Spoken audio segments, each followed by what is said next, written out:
지금 국민의힘에서 사실은 당 지도부, 중진, 그리고 친윤 의원들 불출마 또는 수도권 나오세요. 이 얘기를 강력한 요청을 한 상태거든요. 근데 이게 김기현 대표가 똑 부러진 얘기를 안 하고 있어요.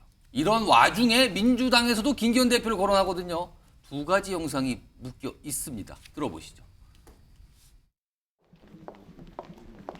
질문 주세요. 아니 지도부 대 오늘 김병민 최고가 사전회의 때 그 혁신안 관련해서 말씀을 좀 하셨다고 해서 말씀하신 거 다 들으셨죠? 황제 출마의 기준점 어떤 점으로 보고 김기현 대표와 조경태 위원장은 두 분 모두 내년 총선에 김포로 출마하십시오. 김기현 대표와 조경태 위원장이 말이 허풍이 아니라면, 선거가 장난이 아니라면 김포에서 저희 두 사람과 한번 제대로 화끈하게 붙어봅시다. 아니 지금 김기현 대표를 향해서 국민의힘 내부에서 이뇨한 위원장 등등은 수도권 오세요라고 얘기했고요. 지금 박상혁 민주당 의원은 이 김포 서울 편입권 관련해서 김기현 대표 김포로 와서 한번 하시죠 저하고 이렇게 지금 나오는 상황이에요 지금요. 당 밖에서 뭔가 압박을 받고 있는 모습이거든요. 그리고요. 이런 가운데 이뇨한 위원장이 굉장히 뭔가 중요한 내용을 하나를 밝혔어요. 그 내용이 있습니다. 이걸 관련된 영상도 하나 또 같이 붙어 있습니다. 들어보시죠. 다 우리가 알잖아요. 지도부가 누군지. 또 대통령하고 가까운 사람들이 누군지. 결단을 내리라 이 말이에요. 결단을 내려서 전화를 했어요. 빨리 결단 내리라고. 여러 명한테 얘기했어요. 혹시 어떤 입장이세요? 중진대 불출마하라고 자꾸 하는데 좀 어떻게 보세요? 혹시 인유한 위원장이 전화 따로 받으신 거 없을까요? 그런 거 없어요. 없어. 그런 거 없어요. 없어 아무나 내가 바빠 죽겠는데 내가 일하기 바빠. 그런 데서 평가할 시간이 없어요. 권고 자체에 대해서 좀 어떻게 원래 보시나요? 거기에 대해서도 나는 할 말이 없어요. 그러니까 저런 얘기가 이뇨한 위원장이 하니까 이제 기자들이 오늘 국회에서 만나는 이른바 이제 뭐 중진 또는 이런 친윤이나 꼽히는 의원들한테 혹시 전화 받으셨어요? 통화하셨어요? 이걸 물어보게 되는 상황이 됐습니다 오늘. 자 그래서 아무도 지금 전화 통화했다고 밝히신 분은 없어요. 그러면은 추정을 할 수밖에 없습니다. 오늘 나오신 네 분 패널께 앞에 제가 쓰는 판단을 하나 드렸는데 질문은 이겁니다. 이뇨한 위원장으로부터 전화를 받았을 것 같은 친윤 핵심 의원은 누굴까? 이름을 쓰라고 좀 제가 미리 질문드렸는데 들어주세요. 가슴 속에 들어주세요. 자, 이따 한 번씩 쭉 보면은요. 정혁진 변호사는 김기현, 그다음에 심성범 의원님은 장제원 플러스 누가 더 있다. 그다음에 이쪽에 저 박성준 의원님도 김기현, 그다음에 정기랑 의원님도 김기현 플러스 알파. 김기현 3명 나왔습니다 지금요. 그러면은 요거 일단 정혁진 변호사는 왜 김기현 대표라고 쓰셨어요? 제가 사실 여당이 아는 사람이 별로 없어요. 바로 생각난 게 김기현 대표였습니다. 그다음에 다른 분을 떠나가지고 김기현 대표가 상징적인 사람이고 예. 그렇기 때문에 이뇨한 위원장이 다른 사람은 몰라도 일단은 김기현 대표한테는 전화를 하지 않았을까.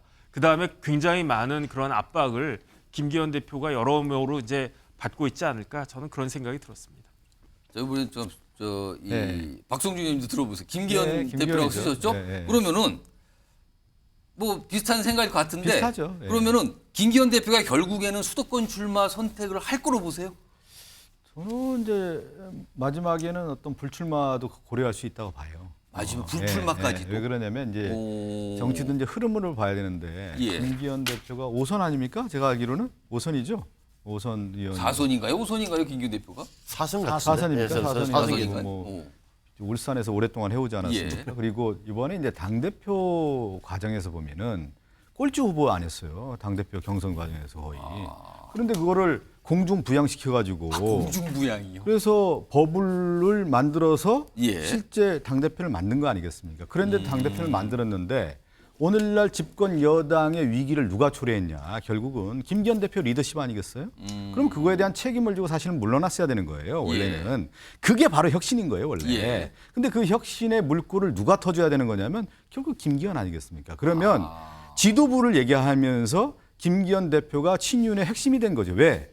당대표 자격도 없는 사람을 당대표의 공중부양을 시켜서 만들었던 사람이기 때문에 그러니까 그렇다고 하면 두 가지가 겹치네요. 그렇죠. 그러면서 혜택을 누릴 거 다 누렸고 기득권 예. 누린 거 아니냐. 그렇다고 하면은 앞으로 총선에 있어서의 가장 중요한 상징적 인물은 김기현 대표이고 거기에는 두 가지가 있는 거 아니겠습니까? 불출마 아니면 수도권이겠는데 가장 극약 처방을 내리는 것이 혁신의 가장 어떻게 보면 긍정적 효과를 누릴 수 있는 거기 때문에 근데 정치권에서 항상 그런 얘기를 해요.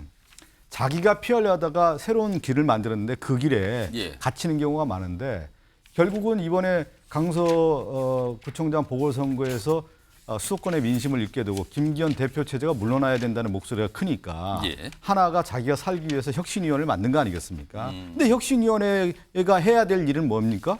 지도부와 친윤계의 실세들에 대해서 예. 강력한 비판의 칼날을 내세워야 되는 거 아니겠습니까? 예. 그러면 그 상징적 인물에 가장 겹치고 지금 국민의힘의 지도부이고 대표이고 상징적 인물은 누구냐? 그러면 김기현 대표밖에 없는 것이죠.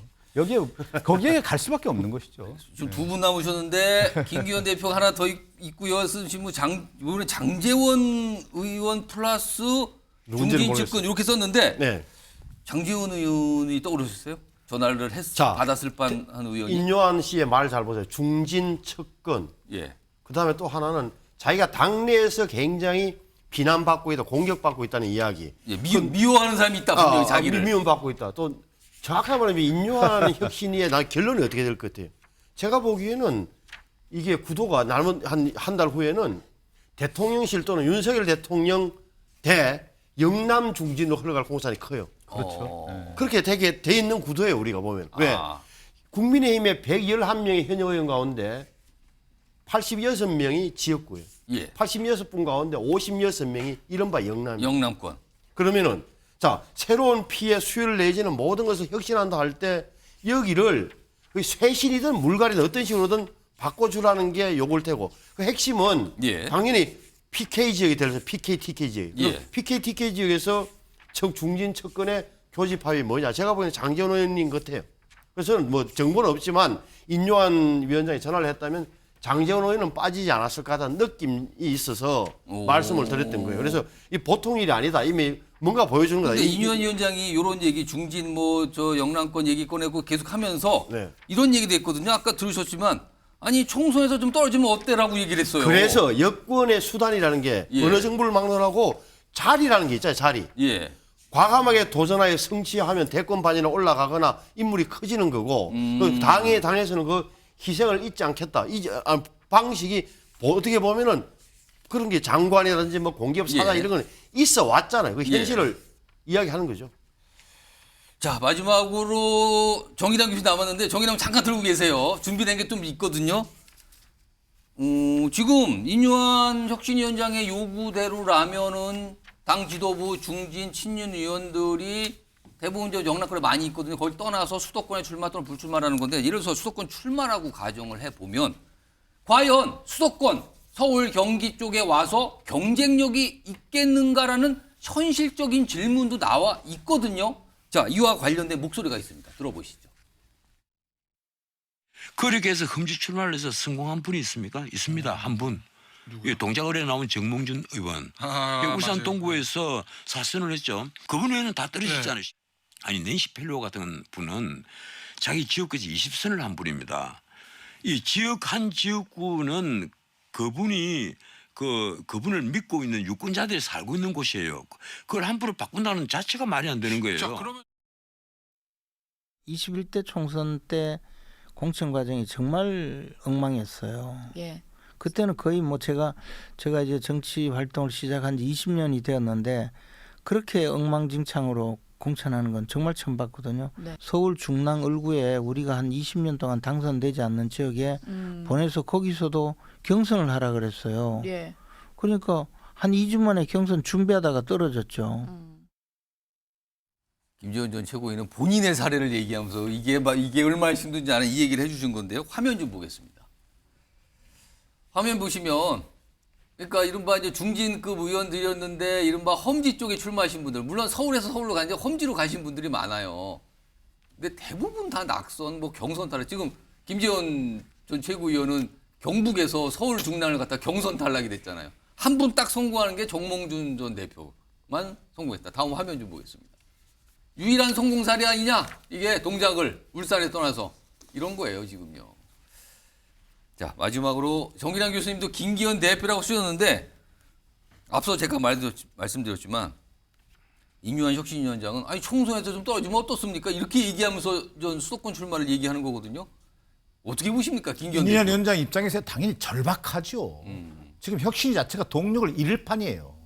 자, 본질에 접근 못하죠. 근데 뭔가 인적 쇄신에 불은 댕겼어요. 예. 여론을 좀 만들어냈단 말이에요. 물론 정치적 권고안의 성격이지만 뭐 당 대표, 그다음에 중진 의원, 친윤 핵심, 불출마 또는 험지 출마해야 이런 여론을 만들어내는 데까지 성공했어요. 자, 그럼 오늘 현실 보여주는 게 뭡니까? 자료화면에 나왔습니다만 김기현 전 대표 일체 반응을 안 해요. 못 하고 있어요 지금. 그렇습니다. 자, 못한다, 안 하는 게 아니라 못 못하는 하고 있는 거죠. 자, 그다음에 예. 이철규 인재영입위원장 뭐 그냥 하하하만 하고 있는 거예요. 이건 뭐냐면 인요한 위원장은 절박하게 접근하고 있음에도 불구하고 예. 야심차게 요구를 했지만 돌아오는 건 뭐냐? 저는 무시에 가까운 침묵이라고 보여집니다. 자, 반응 안 하잖아요. 이 상황이 저는 결국 혁신위의 동력이 상당히 잃어버리면서 표류할 가능성이 굉장히 커지고 있다. 지금 인요한 위원장 스스로 자기를 미워하는 사람들이 당에 있다 지금. 그럼요. 그러다 보니까 이런 얘기 좀 절박할 수밖에 없어요. 그러면 당연히 전화하면서 압박해야 됩니다. 자, 대통령과 코드를 같이 하고 있잖아요, 지금. 예. 자, 그러면 제가 볼 때 가장 상징적인 사람을 전화할 수밖에 없었을 거다. 그게 그건 김기현 대표다. 대표이고 두 번째는 친윤 핵심이 누굽니까?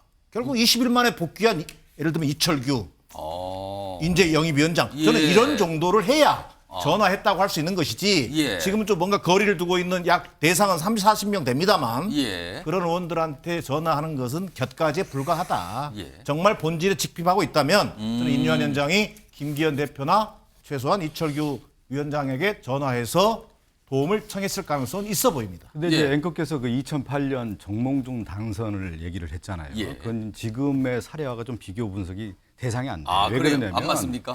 2007년 이명박 대통령이 당선되고 2008년 초였기 때문에 집권 초의 지지율이라는 게 60% 이상 됐을 때 아닙니까? 예. 그렇기 때문에 정몽준이라는 그 의원이 울산에서 서울 왔다고 해가지고 불리한 조건이 아니란 말이에요. 집권 초에는 권력의 상승기이기 때문에 예. 사실은 총선에 그 물결로 가서 이긴단 말이에요. 근데 이번에 특이한 거예요. 한국 정치에서.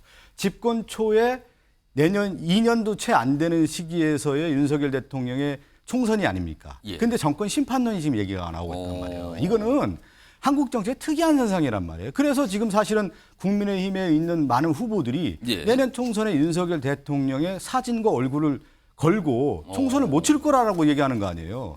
아니 집권 초에 대통령 얼굴 들고 총선 치르는 게 일반적인 현상인데 예. 그래서 이 지금의 2008년도와 지금의 2024년도를 비교하는 단순 비교하는 것은 예. 어려운 거고 왜 많은 국민의힘에 있는 영남권 의원들이 주저하냐면 수도권이라고 하는 부분이 정권 심판론이 우세할 것이다라고 보기 때문에 주저하는 거예요. 만약에 정권 안정론이 우세하고 정권 초에 대통령의 지지율과 힘이 있다고 하면은 영남권에 있는 의원들도 수도권에 서로 나오려고 하겠죠.